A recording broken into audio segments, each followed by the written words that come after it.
सोचती, वो समझो कि परमात्मा की तरह से ही अपने पति को मानती है।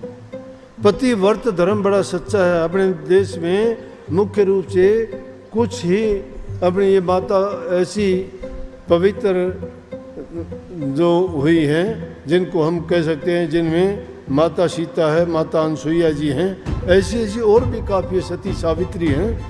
उन्होंने पति व्रत धर्म का ऐसा पालन किया।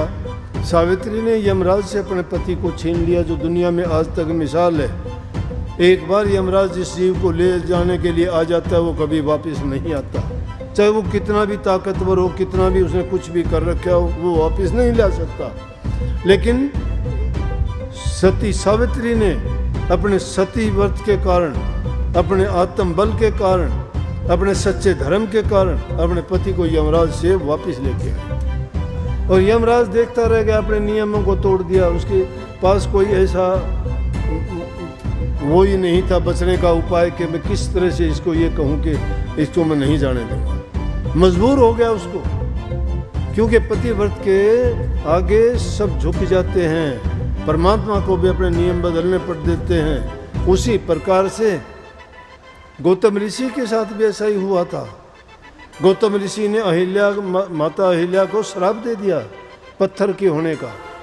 उन्होंने कहा कि मेरा कसूर नहीं है, ये कसूर चंद्रमा का है, इंद्र का है।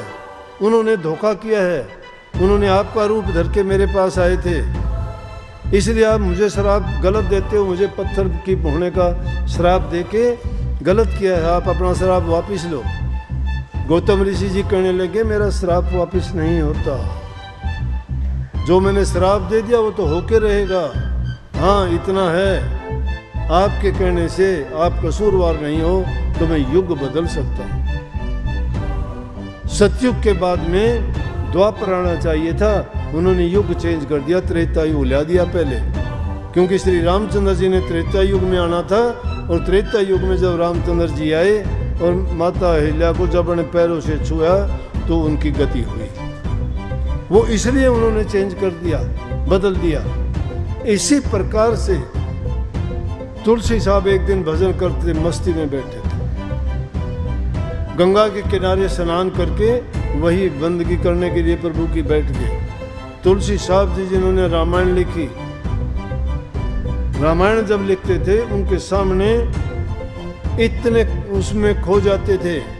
जो रामायण की उन्होंने चौपाई, हालात, दृश्य लिखे, उनके सामने कलम और किताब होती थी लिखने के लिए, लेकिन आंखों से उन नज़ारों को देखते रहते।